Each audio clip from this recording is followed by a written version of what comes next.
So ito nga, magiging tanungan ng mga tao, ng mga rider, yung 5K nasa na, kung paano ibibigay. So gaya ng sabi ni Paps, ano sabi mo Paps? Babase sa lugar. lugar ng lisensya. Ayun, yun. Kahit na ano ka sa ibang lugar, pwede ka pa rin makakuha kasi may schedule sila eh. Oo. Mag-attend ka lang kasi Quezon City Circle, yung kalahatan nilo. Meron silang pinaka main, no? Oo, basta may lisensya ka tapos sa app. Okay. Lisensya at saka apps ang papakita na lang, no? Kasi unfair naman yung mga nagbabiyahe tapos nasa iba yung mga Kaya halimbawa, lisensya Bicol, no? Negros, Bacolod, doon ka nagkuha.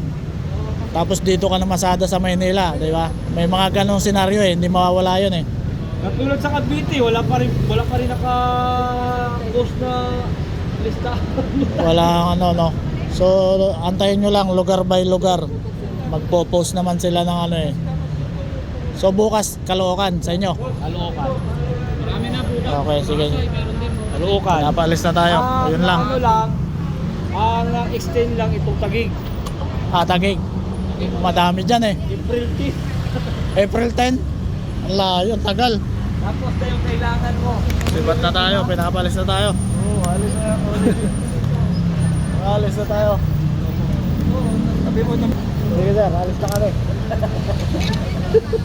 Kaya Max, thank you. Popost ko to ha. See you next time. Oh.